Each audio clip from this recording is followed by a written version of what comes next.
చాలా చాలా పెద్ద విషయం. అంటే మీరు ఇంత కనెక్ట్ అయ్యి అందరితో Yeah. మీరు ఒక్కొక్కరి గురించి మాట్లాడుతుంటే కూడా మీకు ఎంత కనెక్టెడ్గా వాళ్ళ జర్నీస్ మీతో కొనసాగాయి, మీ కోస్టార్స్ కావచ్చు. Yeah.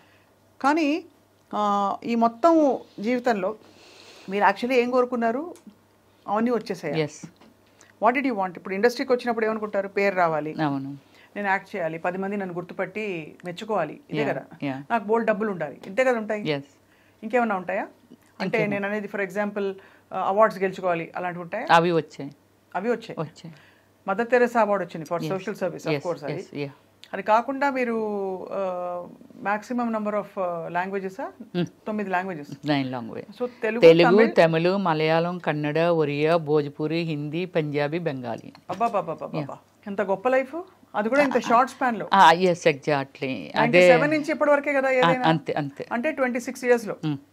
ఇప్పుడు యాక్ట్ చేస్తున్నారా? ఇప్పుడు అదే నేను పొలిటికల్లోకి వచ్చి చెప్పాను కదా, జగనన్నకి ఇష్టం లేదు సినిమాలంటే అని చెప్పి స్టాప్ చేయడం జరిగింది. బట్ ఇంట్రెస్ట్ ఉందా ఇంకా చేయాలని? ఇప్పుడు మళ్ళీ సెకండ్ ఇన్నింగ్ స్టార్ట్ చేస్తున్నాను నేను. మనకి ఇది నిర్మలమ్మ అమ్మగారు ఎవరైతే ఉన్నారో ఆమె మనకి ఎవరికైనా సరే ఆమెనే ఎగ్జాంపుల్గా తీసుకోవాలి ఎవరైనా. ఎందుకంటే ఆ ఏజ్ వరకు, చనిపోయే మూమెంట్ వరకు ఆమె చేస్తూనే ఉంది. బట్ కళాకారులకి ఇప్పుడు పొలిటికల్ ఆల్సో. సో అయితే కానీ మీరు ఈ క్రమంలో రమేష్ శ్రీ గారు మీరు వాళ్ళ అందరు యాక్టర్స్ గురించి వినేవాళ్ళు కదా. యా. అంటే వాళ్ళ లైఫ్స్ ఇలాగా వాళ్ళ లైఫ్, అప్పుడు ఏమనిపించేది? రాంగ్ డెసిషన్స్ తీసుకున్నారు. ఖచ్చితంగా అండి. నేను నా మీలాంటి మీడియా మిత్రులుగా ఉండా కూడా నేను చాలా మందికి, ఎందుకంటే ఇంటర్వ్యూస్ అని ఇండియా గ్రిల్స్ అనేది ఒకటి ఉండేది, ఇప్పుడు ఉందో లేదో నాకు ఐడియా లేదు.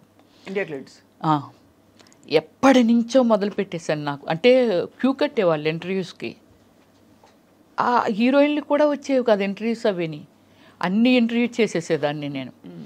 మీరు ఏం చెప్తారు కొత్తగా వచ్చిన ఆర్టిస్టులకి అంటే, సో కొత్తగా వచ్చిన ఆర్టిస్టులకి ఎవరికైనా సరే ఇప్పుడు వాళ్ళకి ఏం గోల్ ఉంది, ఇప్పుడు ఎంతమంది లైఫ్ని సీరియల్స్లో చేసి ఏదో 1-2 సీరియల్స్ చేసి తర్వాత వాళ్ళ లైఫ్ ఏమైపోతుంది, వాళ్ళు ఏమైపోతున్నారు ఏమిటి, చాలా ఫాస్ట్ థింకింగ్. వచ్చామా, ఒక కారు కొన్నామా, ఒక అపార్ట్మెంట్, దట్స్ ఇట్. దీని తర్వాత ఏమిటి నెక్స్ట్, వాళ్ళు ఎందులోకో వెళ్ళిపోయి వాళ్ళ కెరియర్ స్మాల్ చేసుకొని, అంటే లాంగ్ టైం ట్రావెలింగ్ ఉండడం వల్ల ఎక్స్టెండ్ అవుతాం, అంతే కదా. అవును, అంతే కదా. సో అది కోల్పోతున్నారు చాలామంది. లవ్ చేయడం తప్పని కదా. ఒకటి నేను అప్పుడే చెప్పుంటాను నేను, రమ్య గారు మీ వెంట ఎంతమంది పడి ఉంటారు, ఎవరు అక్కర్లేదండి. ఆశా సుబ్బలక్ష్మి గారు అని వెరీ ఫేమస్ గ్యాస్ట్రాలజీ. ఒకరోజు నేను అపోలోలో రాఘవ దత్తా గారు అనేసి ఆయన దగ్గరికి, నేనే డాక్టర్ అంటారు అందరూ, నేనే ఎదురు చెప్తూ ఉంటాను అన్నీ. ఎవ్రీ 6 monthsకి హెల్త్ చెకప్ చేయించుకుంటాను. చేయించుకొని ఇంకా ఎక్స్ట్రా ఈ హెల్త్ చెకప్లో ఏవి రాలేదనేది నేను గూగుల్లో సెర్చ్ చేసి మళ్ళీ పర్సనల్గా వెళ్ళి చేయించేసుకుంటూ ఉంటాను. అమ్మ నీకు ఇక్కడ ఒక విగ్రహం కట్టాలి అపోలో హాస్పిటల్ ముందుని. ఎంత సెన్సిటివ్ ఏంటి రమ్య, మా వాళ్ళకి అందరికీ, లేకపోతే నీకు ఒక పేపర్ ఇచ్చి ఎక్స్ప్లెయినర్లుగా మార్చాలి నిన్ను అక్కడ ముందు కూర్చోబెట్టి అని చెప్తూ ఉంటారు అక్కడ CEO గారు కానీ ఎవరైనా సరే. వెళ్ళిపోతున్నాను, ఆశా సుబ్బలక్ష్మి గారు వెళ్తున్నారు. రమ్య గారు మీరు ఎంత అందంగా ఉంటారు కదండి, మీ వెనకాతలు ఎవరు పడరా అని అడిగింది. ఇలా రెక్క పట్టుకొని లాగింది, నేను చూడలేదు, అంటే సీరియస్గా వెళ్ళిపోతూ ఉంటాను అనమాట. సో ఇలా రెక్క పట్టుకొని ఇలా లాగింది. ఏమండి ఇంత బాగుంటారు, అసలు మీ వెనకాతలు ఎవరు పడరా అని అడిగింది. ఏంటండి ఈ వీధిలో ఎవరు పడితే అలా పడిపోతారా డాక్టర్ గారు అని అంటే, లేదండి నాకే అనిపిస్తుంది మిమ్మల్ని చూస్తూ ఉంటే. Very lovely. ఆవిడకి ఒకే డాటర్ అనమాట. సో అప్పటికి ఇంకా కిడ్, అమ్మాయి 6 years old అనమాట. సో అలాగే ఏమిటంటే చాలా ప్రౌడ్గా ఫీల్ అవుతాను అంతే. అంతకు మించి ఏమి వెళ్ళను ఎక్స్ట్రా. చాలా ప్రౌడ్గా ఫీల్ అవుతాను. ఎవరైనా నేను వెళ్ళిపోతుంటే నన్ను ఎవరైనా చూశారు, వాడు చూస్తాడు అనుకుంటాను, చూస్తాడు, అది చూడడంలో గ్రేట్గా ఫీల్ అవుతాను. మళ్ళీ వేరే సెకండ్ థాట్ ఏమీ ఉండదు నాకు. చూడడంలో గ్రేట్గా ఫీల్ అవుతాను. బాగుంది, చాలా ఆనందం ఉంది. ఇంకొక విశేషం ఏంటంటే మీరు 9 భాషల్లో నటించి ఇంత తిరిగేసి అంతా చేశారు, కానీ మీ ఊరి భాష ఎక్కడ పోలేదు. లేదు.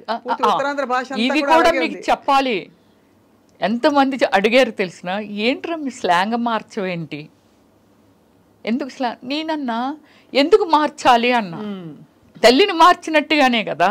అవును, మీ ఊరి భాష, మీరు పుట్టి పెరిగిన వాతావరణము, దీన్ని ఎందుకు మార్చాలి అంటాను నేను. ఎందుకు మార్చాలి, మార్చను నేను అనేదాన్ని. చాలా మొండిగా, నీ రూపం చూస్తే, నువ్వు చూస్తే అసలు నీకు తెలుగు వచ్చా, ఎక్కడో నారుతమ్మా ఇవి, ఇలా అనుకుంటాము. అంటే చాలా ఉంది, మీకు తెలుగు వచ్చా మేడం అని అడుగుతారు. బట్ నేను మాట్లాడేది స్వచ్ఛమైన తెలుగు, మా లాంగ్వేజే. అదే మీ లాంగ్వేజ్. శ్రీకాకుళం యాడ్ అవుతుంది, శ్రీకాకుళం భాష బాగా వినిపిస్తుంది, యాడ్ అవుతుంది. అలాగే విజయనగరం, బొబ్బులి, విజయనగరము, ఇలా అన్ని విజయనగరం అని పేరు పలుకుతాం, విజయనగరం అనేసరికి తెలిసిపోయింది. అది ఆ స్లాంగ్ నేను వదలను, నాకు నచ్చదు. ఇప్పుడు మీ వాళ్ళంతా అక్కడే ఉన్నారా? అంత అక్కడే ఉన్నారు, నేను ఒక్కదాన్ని. మీరు ఎంతమంది అక్క చెల్లెళ్ళు రమేష్? బ్రదర్స్ సిస్టర్స్ 6 మెంబర్స్ ఉన్నాయి. మాది అంతే, మాకు తెలిసినప్పటి నుంచి మాదంతా సెటిల్ ఇన్ విశాఖపట్నము. సో నా బ్యాక్గ్రౌండ్ అంటే నేను పెరిగిందంతా చెప్పాను కదా, అమ్మమ్మ వాళ్ళ ఊర్లో పెరిగాను. సో అందువల్ల ఏమిటంటే నేను 10th క్లాస్ అయిపోయిన తర్వాత సిటీకి వచ్చాను నేను. సో అది అయిపోయిన తర్వాత కొన్నాళ్ళు అంటే ఇంటర్మీడియట్ డిస్కంటిన్యూ చేశాను, చాలా ప్లేస్లో చెప్పాను కూడా, ఇటు వచ్చాను. మీ డాక్టరేటే వచ్చేసింది కదా? వచ్చింది. అదే కాబట్టి అన్నిటిని మించిపోయిన ఆ చదువు అది అందుకేనండి వెరీ ప్రౌడ్గా ఫీల్ అవుతాను. ఇంకేముంది సాధించడానికి ఈ లైఫ్లో అనేది, ఒక పొలిటికల్లే నేను ఎమ్మెల్యే అనిపించుకోవాలి అనేది ఒకటి నాకు టార్గెట్ ఉంది. ఎమ్మెల్యే అనిపించుకోవాలి. నేను ఇచ్చిన సర్వీసు అంటే మనం ఒకటి చెప్తామండి, విగ్రహాలుగా ఒక ఎన్టీఆర్ గారు, రాజశేఖర్ రెడ్డి గారు, లేకపోతే ఎంతోమంది అల్లూరి సీతారామరాజు గారా, లేకపోతే గాంధీ తాత గారా, లేకపోతే ఇలా ఉన్నారు. నా రేంజ్కి ఏది ఇచ్చినా ఆ రేంజ్లో నేను నిలబడాలనేది నాకు ఒకటి ఉంది. అని మీకు ఏది ఇచ్చినా మీరు దానిలో బెస్ట్ చేయాలని, ది బెస్ట్ చేయాలనేదే నా కోరిక అనమాట. అది. సో రమేష్ గారు, ఇన్ని మన డీప్ విషయాలు మాట్లాడాం. ఎన్ని డ్రెస్సులు, ఎన్ని చీరలు ఉంటాయండి మీకు? నాకు సారీస్ అంటే ఒక 1000 అబవ్ ఉంటాయి. అంటే చాలాన్ని కట్టకుండానే చాలా మందికి సూట్ కేసులతో ఇచ్చేస్తూ ఉంటాను. ఎందుకలా? నాకు ఇంకా కట్టే అవసరం రాదు, చాలా కాలం అయిపోతుంది. మా పెద్దొదిన గారు ఎవ్రీ ఇయర్ చీర పెడతారు. అది ఆ చీరలు నేను ఎప్పుడైనా టచ్ చేసానో లేదో కూడా నాకు తెలియదు. అలాగే నేను కూడా కొనేస్తాను పిచ్చిగా. అవి నేను కట్టే అవకాశం రావట్లేదు నాకు. డ్రెస్లే వస్తారు, ఎక్కువ డ్రెస్సులే. కానీ కట్టే అవకాశం వచ్చినా ఎలాంటివి కడతాం మనము? ఏదైనా డిజైనింగ్ వేరు కడతాము, అదే ఎక్కడికి వెళ్ళినప్పుడు కడతాము, ఏదో పార్టీ వేరు వెళ్ళినప్పుడు కలుస్తాం, ఏదో ఒక ఫంక్షన్ ఉంది లేకపోతే ఒక ఆడియో ఫంక్షన్, అక్కడ కట్టింది మళ్ళీ ఇంకోసారి కట్టము. ఇవన్నీ ఏం చేస్తాను? ఎవరైనా గిఫ్ట్లు ఇచ్చినవి ఉంటాయి, దేనికైనా పిలిచినప్పుడు కానీ ఇవన్నీ గిఫ్ట్లు ఇచ్చినప్పుడు ఏం చేస్తానంటే అవి తీసుకుంటాను. పోచిన పెళ్ళి వెళ్ళాం, అక్కడ ఏవో చీరలు ఇస్తారు, ఒక 3-4 చాలా బాగుంటాయండి కలర్ అనేసి. ఎవరైనా వాళ్ళ ఇంటికి పిలిస్తే వెళ్ళామనుకోండి, వాళ్ళు చీర పెడతారు. ఇవన్నీ ఏం చేస్తానంటే ఒక 3 ఏళ్ళలో ఎన్నేళ్ళు చూసుకుంటూ ఉంటాను, ఇవి పెరిగిపోతూ ఉంటాయి. సో దానికోసమని ఏం చేస్తానంటే ఎవరికైనా సూట్ కేసులకి ఎత్తి మా సిస్టర్స్ ఇంకా పక్కోలో లేకపోతే ఆలో వీళ్ళు ఈ మేనకమ్మకి 4 చీరలు ఇచ్చి, లేకపోతే ఈవిడికి మా సిస్టర్ వాళ్ళ ఇంట్లో పనిచేసిన వాళ్ళకి ఇలా పంచుతూ ఉంటాను. ఒక 4 వేసి 5 వేసి చీరలు. రెగ్యులర్ షాపింగ్ చేస్తారా? Regular shopping. హెల్దీగా భోంచేస్తారా? అర్లీ అంటే అది నాదంతా పెద్ద సిస్టమ్ అండి. ఒక 2 hours సెటిల్ ఆడతాను. వన్ డే అంటే ఈరోజు సెటిల్ ఆడాను అనుకోండి, రేపు సెటిల్ ఆడను. స్విమ్ చేస్తాను, జిమ్కి వెళ్తాను. జిమ్కి వెళ్ళి మీకు ఒక పెద్ద ఇది చెప్పాలి, జిమ్కి వెళ్తాను కదా, చిరంజీవి గారు, రామచరణ్ గారు, ఉపాసన అందరూ దానికి, విష్ణు అందరూ ఆ జిమ్కి ఉపాసన పెట్టింది మా ఇంటి దగ్గరే. జిమ్కి వెళ్తే చిరంజీవి గారు ఒకసారి నన్ను అడిగారు, అంటే ఎర్లీ మార్నింగ్ ఏమైనా జిన్ను కొట్టేసి వచ్చేస్తావాట అందరూ అంటున్నారు, మంచి స్టామినా సార్, అన్నిటిలోకి దూరిపోద్ది ఇవిడి, యోగా, జంబా, ఏరోబిక్స్, ఫిట్నెస్ మొత్తం అన్ని, మళ్ళీ స్విమ్మింగ్కి వెళ్ళిపోతాను. షవర్ తీసుకొని 11-11:30కి ఎప్పుడో ఇంటికి వెళ్తాను కూల్గా. సెటిల్ ఆడిన రోజు ఒక్కరోజే ఇంటికి అర్లీగా వెళ్ళిపోతాను. 4కి లేస్తాను నేను ఎప్పుడు. రోజు రోజు. బాబా అది అలారం అక్కర్లేదు, ఏం అక్కర్లేదు, 4కి వచ్చేస్తారు. పిట్టలు అరవక ముందు నేను లేచిన తర్వాత పిట్టలు అరుస్తూ ఉంటాయి. ఏం చేస్తారు లేచి ఫస్ట్ యోగా, కొంచెం ఫిజికల్ యాక్టివిటీస్, ఇవన్నీ. కాఫీ టీ తాగను, కర్డ్ కూడా రేరు, బటర్ మిల్క్ తాగుతాను. కాఫీ టీ మంచి నాన్ వెజ్ ప్రియురాల్ని.